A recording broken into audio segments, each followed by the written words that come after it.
Hello বন্ধুরা, আজকে তোমাদের সাথে একটা হেয়ার ট্রিটমেন্ট শেয়ার করব। তো এই সিরামটা বা এই পেস্টটা বানানোর জন্য আমি প্রথমে তুলসী পাতা দিয়েছিলাম মিক্সারে, আর দিয়েছিলাম নিম পাতা।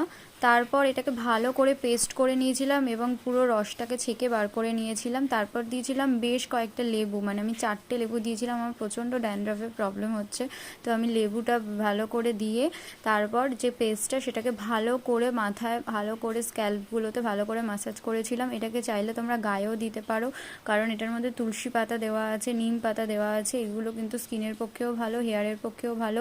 বিভিন্ন রকমের স্কিনের যেরকম ডিজিজগুলো হয় সেগুলো কিন্তু এগুলো সলভ করতে পারে। তো নিম পাতা তুলসী পাতা খুবই ভালো হেয়ার ওয়াশ তোমাদের স্কিনের ক্ষেত্রে। তার সাথে লেবুটা দিয়েছিলাম যেহেতু প্রচণ্ড ড্যান্ড্রফের প্রবলেম, তো তোমরাও ইউজ করতে পারো। ড্যান্ড্রফের প্রবলেম সলিউশন আরও যদি কারোর কাছে জানা থাকে তাহলে অবশ্যই ভিডিওতে কমেন্ট করো, আমার প্রচণ্ড দরকার। তো তোমরা যদি জানো কেউ, অবশ্যই ভিডিওতে কমেন্ট করে